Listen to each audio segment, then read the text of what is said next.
Have you ever let someone touch a part of you thought had gone numb? Not your skin, something deeper, something even you stopped checking for signs of life. This is the story of what happens when someone dares to reach there and stays. If you enjoyed this story, don't forget to like, subscribe, and leave a comment. Thanks so much for watching. The hospital hummed with its usual Thursday rhythm, monitors beeping in a regular sync, shoes scuffing along linoleum, and the distinct rustle of paper gowns being adjusted in haste. Brenda liked the quiet chaos of mornings like this. It was the middle ground before real emergencies started piling in. Or at least, she used to like it. Now it all blended into a blur of routines and dull repetition. She pressed her ID against the door scanner and walked into the nurse's station with a travel mug half full of stale coffee. The kind her husband brewed, then left to sit. She sipped it anyway. "Room 412's dressing needs changing again," someone called out. Brenda raised a hand in acknowledgement, already heading toward the cabinet for gauze and saline. Then she heard the laugh, clear, short, warm, and something in her posture shifted. Natasha was already ahead of her, crouched by the side of an elderly patient's bed. The old man was grinning like he'd just won something. Natasha was adjusting his blanket and telling him a story about her neighbor's dog stealing mail. And the thing just bolts, mail flapping out of its mouth like it's proud, she said, her voice low but animated. "I swear, it's plotting to take over the entire block." The patient chuckled, wheezing a little. "I'd give it my bills if it wants 'em." "I'll let it know," Natasha replied, tucking the sheet neatly over his chest. She stood, offering him a wink. "But only if you promise not to charm the whole ward while I'm gone." Brenda stopped near the doorway, watching. The man reached for Natasha's wrist, patting it once. "You're a good one, girl. I always feel better when you're around." Natasha's expression softened, and she gave a small nod before turning to leave. When she noticed Brenda, her lips curled just slightly, not into a full smile, just enough. Brenda looked away. In another life, she might have smiled back. The shift moved like molasses. Brenda floated between rooms, checking vitals, filling forms, changing lines. Everything mechanical. A nurse 2 years ago had described her as iron-willed. She wondered if that nurse would recognize her now, quieter, thinner around the eyes, always cold. "Hey, Brenda," Natasha said later, breezing into the break room. Brenda didn't answer at first. She was pretending to scroll through her phone, though she wasn't seeing the screen. Her fingers hovered above a half-solved Sudoku. Natasha grabbed a yogurt from the fridge, peeled it open, and perched on the opposite counter, kicking her sneaker softly against the cabinet. "How's the royal husband?" she asked casually, spoon halfway to her mouth. Brenda blinked. "Busy," she replied. "Meetings, fundraisers, pretending not to notice I don't come home until 10. Natasha didn't respond right away. She stirred the yogurt with the back of her spoon, eyes steady. "You ever think about taking a weekend off?" "I'm a nurse, Natasha," Brenda said flatly. "We don't get weekends." Natasha smiled with one corner of her mouth. "We don't take them, not the same thing." And there was always something mildly dangerous in the way Natasha spoke. Never outright provocative, but like every sentence could unlace you if you let it. Brenda wasn't in the mood for games, but part of her also didn't want to be left alone in her fog. Natasha had a way of pulling people toward her without touching them. "Anyway," Natasha continued, jumping down from the counter, "I've got Mr. Alvarez in 417, wants me to write him a hall pass so he can flirt with the speech therapist." Brenda's lips twitched. "She's 30. Age is just an illusion when you're 80 and charming." Natasha dropped the yogurt cup into the trash and walked past Brenda. As she did, her hand briefly, almost incidentally, brushed Brenda's arm. Bare skin to bare skin, a warm stripe across the cool slope of Brenda's forearm. It wasn't an accident. Brenda knew that immediately. She didn't move, just kept staring at the Sudoku screen, though now her breath had caught in her chest. Late afternoon brought a surge of admissions, minor strokes, a post-op complication, a combative dementia patient. Brenda and Natasha were paired up on wound care, which meant a 2-hour block of bandages, charting, and patients who rarely said thank you. In room 309, the patient winced as Natasha peeled off a dressing. "Sorry, sir," she said gently, eyes focused. "This one stuck to your skin like a jealous ex." The man barked a laugh, then winced again. Brenda handled the paperwork in silence. "You know," Natasha said afterward as they wheeled the supplies down the corridor, "when we started working together, I used to think you were cold." Brenda turned her head slightly. "Used to? I figured it out," Natasha continued. "You're not cold. You're just done pretending." Brenda stopped walking. She didn't speak. Natasha turned to face her, one hand still on the supply cart, thumb hooked into the strap of her scrubs. Brenda looked at her for a long moment. Natasha's hair was tucked behind one ear, short, dyed pale pink over what had once been a light blonde, roots showing just enough to seem intentional. Her eyes were sharp, but never harsh. Patients adored her because she gave them all her attention, never flinched, never rushed unless someone needed her to. And she loved the job. That much was clear. It lived in her posture, in the ease with which she moved through the chaos. Watching her reminded Brenda of who she used to be. "You think you've got me figured out?" Brenda asked quietly. "No," Natasha shrugged. "But I pay attention." Brenda nodded once, slow. "Don't." Natasha didn't answer. She stepped closer, close enough for Brenda to smell the faint citrus of her soap. Their bodies didn't touch, but Brenda could feel heat radiating across the gap. Then, Natasha leaned in. Not kissing, not daring, but just close enough that her lips hovered beside Brenda's cheekbone. Her breath warmed the skin there, and Brenda didn't step back. "I'll stop," Natasha whispered, "when you want me to." She walked away. Brenda stood in the hallway, the cart forgotten, the clipboard loose in her hand. That night, long after her shift had ended, Brenda's phone lit up on her nightstand with a message. "Can I see you outside of work? Just once." She didn't answer, but she didn't delete it either. They didn't talk about the hallway moment, not directly. Brenda resumed her usual shift patterns, always a few minutes early, always organized, always tired. Natasha, meanwhile, moved through the hospital like she always had, brisk but present, occasionally late but never scattered, and always leaving patients in better spirits than she found them. It was a Friday when things began to shift again. A light rain tapped the windows, and Brenda had barely slept. Her husband hadn't come home the night before. He'd claimed it was a late board dinner. She didn't ask for proof. She was reviewing a medication chart at the station when Natasha approached, carrying 2 paper cups. "You looked like you might need something warm," she said, holding one out. Brenda hesitated, then accepted. "What is it?" "Not terrible," Natasha replied with a grin. Brenda sipped. It wasn't terrible. They stood in companionable silence, the type that could easily be mistaken for familiarity or something softer. Around them, machines beeped, a stretcher rolled past, someone paged radiology.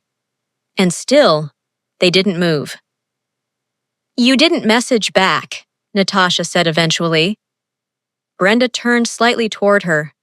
"I didn't know what to say." "You didn't have to say anything. No works just fine." "I didn't say no."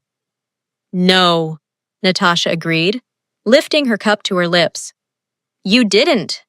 The next few days settled into an almost pattern. Natasha would linger a second longer than necessary when handing over reports. Brenda would pretend not to glance at her across the ward. Neither acknowledged what simmered just beneath the surface. But it colored everything now. The air felt different when they shared it. It was during an IV insertion that Brenda cracked. A new patient, mid-30s, post-op, was nervous, fidgeting, asking too many questions. Brenda couldn't get the vein. Her hands weren't steady. "Mind if I try?" Natasha asked gently, already donning gloves. Brenda stepped aside. Natasha crouched next to the bed, her tone casual. "All right, we're going to breathe in on 3. You with me?" The patient nodded. 1, 2. On 3, the needle slid in cleanly. "You're magic," the patient said, exhaling. Natasha smiled, taping the line down with practiced ease. "I've been told." Brenda watched her, something turning slowly in her stomach. Natasha loved the job. She made space for people. She handled even the anxious ones without flinching, never rushing, never condescending. Brenda used to be like that, used to care so much it kept her up at night. Now she couldn't remember the last time she'd felt anything at all on the floor except exhaustion. After they left the room, Natasha didn't gloat. She didn't say anything. She just handed Brenda the chart and walked beside her until they reached the elevator. When the doors slid closed, Brenda finally spoke. "I'm not weak." Natasha looked at her. "I never said you were." "But you think it." "No," Natasha replied. "I think you're tired. There's a difference." Brenda stared ahead at her own reflection in the elevator doors.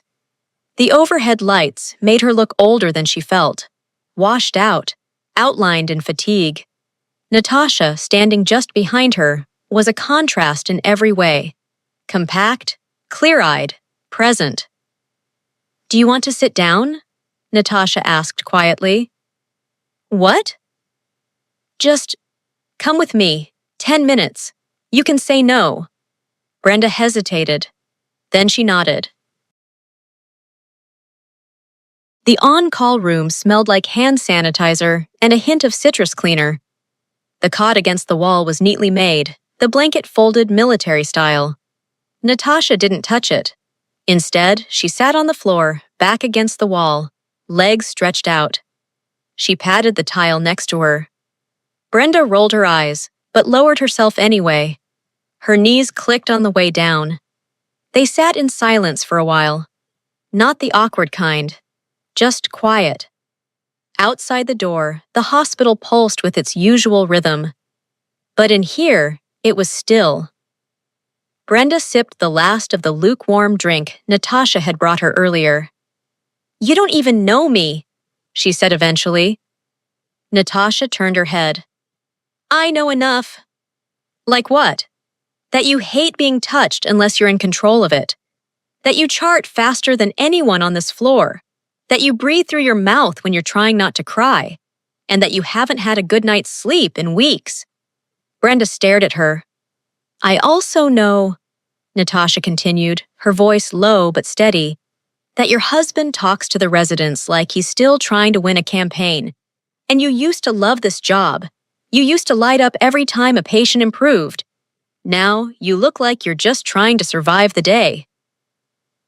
The words weren't cruel. They weren't even pitying. They were just true.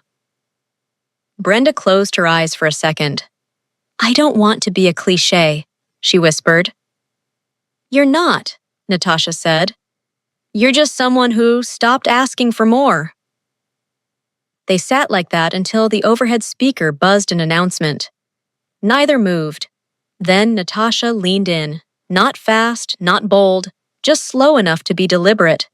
She didn't touch Brenda's face, just hovered. Close enough for breath to meet breath.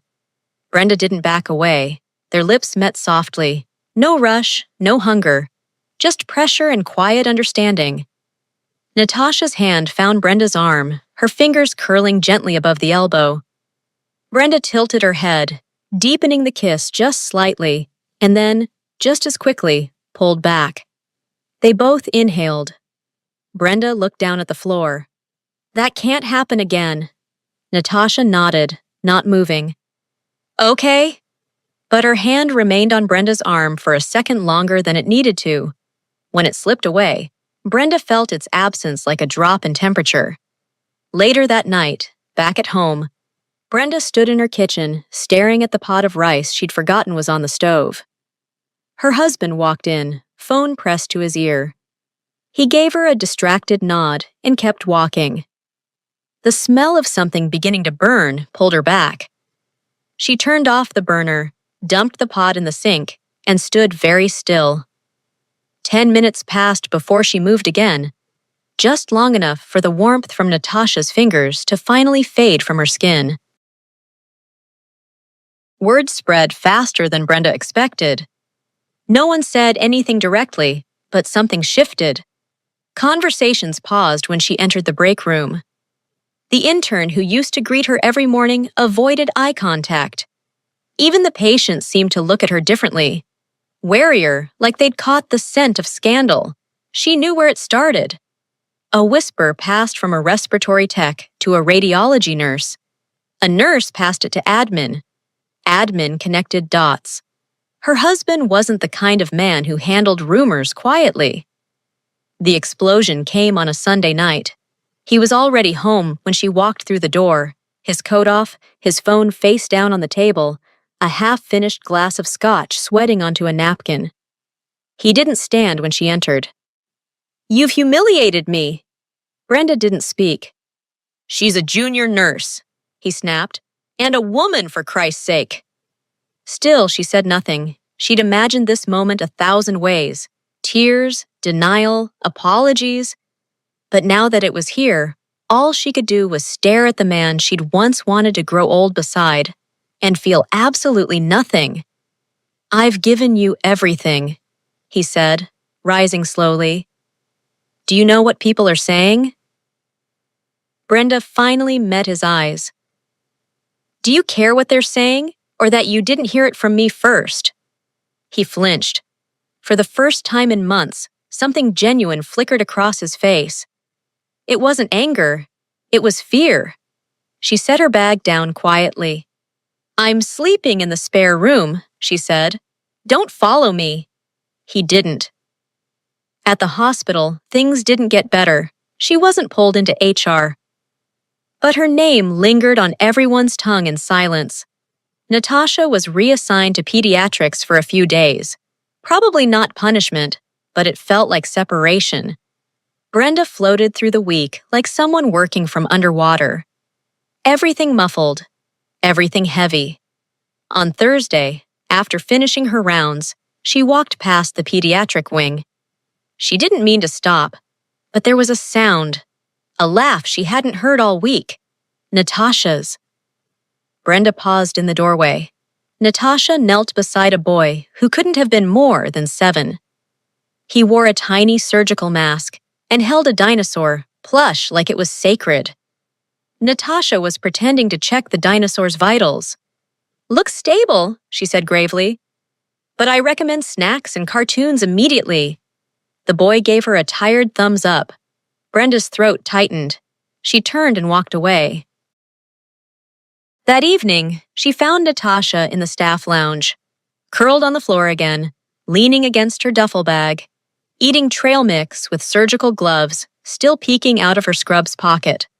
Brenda shut the door. Natasha didn't look up. "You okay?" "No." There was a beat. Then Natasha patted the floor beside her. Brenda sat down. "I think I broke something," Brenda said. "Whatever was left." Natasha's voice was quiet. "Marriage?" "Maybe, or maybe it was already cracked, and I just stopped pretending I could tape it together." She looked at her hands. "I used to love this place, the job, the chaos, all of it. Now I just feel tired." Natasha didn't reply, but she shifted a little closer, close enough for their knees to touch. Brenda turned toward her. "Do you regret it?" Natasha held her gaze. "No. I'd do it again." Brenda leaned forward first this time. Their kiss was different now. No longer testing. It was deliberate, unrushed, a kind of exhale. Natasha cupped the side of Brenda's face, her thumb brushing over a cheekbone, and Brenda leaned into it like someone remembering warmth. When they broke apart, Natasha pressed her forehead to Brenda's for a second. "You're shaking," she whispered. "I know." They didn't go to her house. Too many memories, too many ghosts in polished shoes. Instead, they ended up in a small hotel on the edge of town, clean, anonymous, quiet. The kind of place people didn't ask questions if you arrived at 11 p.m. with tired eyes and nothing but a shoulder bag. Brenda sat on the bed, shoes still on, staring at the TV remote. Natasha moved slower here. She didn't rush. She knelt in front of her and untied her shoes. One, then the other. Fingers gentle, eyes unreadable. Brenda's breathing hitched as Natasha slid her socks off, smoothing her thumb over her ankle. That one small movement undid her. Her hand reached down instinctively, resting on Natasha's shoulder, fingers curling slightly. "I don't know how to do this," Brenda said. "Then don't," Natasha replied.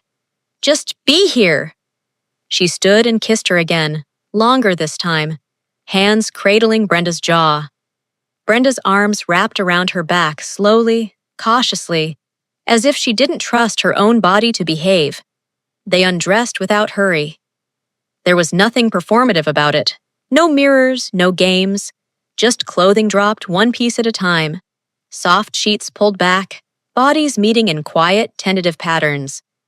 Every movement was a question. Every answer was yes. When they lay back, Brenda traced the inside of Natasha's wrist with her fingertip. Natasha's breath caught, just a little. Her palm opened wider. Brenda moved closer, chest to chest, and whispered, "I forgot what this was supposed to feel like." Natasha kissed her collarbone once. "Then start over."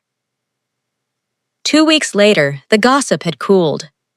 People found new stories, new scandals. The whispers faded. The nurses who mattered never judged her. The ones who did kept their distance. Brenda filed separation paperwork. Her husband didn't fight her on it. He just handed her a pen. She moved into a 2-bedroom apartment 3 blocks from the hospital. One morning, Natasha showed up at her door with 2 coffees, one regular, one decaf, and a reusable bag full of overpriced croissants. They didn't kiss in the doorway. They didn't need to. They sat on the balcony, feet up on a crate, sipping quietly. Brenda watched the sky lighten behind the city buildings. "I'm scared," she said finally. Natasha bumped her foot gently. "So am I." Brenda turned her head. "You're not scared of anything." Natasha gave a half smile. "You're not looking closely." Brenda leaned back in her chair, tilting her face toward the rising sun. Her hand reached out without thinking, brushing the side of Natasha's thigh. "Do we tell people?" "We don't owe them anything," Natasha said. "We just show up. Together. That's enough." Brenda nodded slowly. In the distance, a siren wailed. Shift change was coming, but for now they stayed in their chairs, their knees touching, and the morning quiet between them. No promises, no grand declarations. Just one moment, steady and new.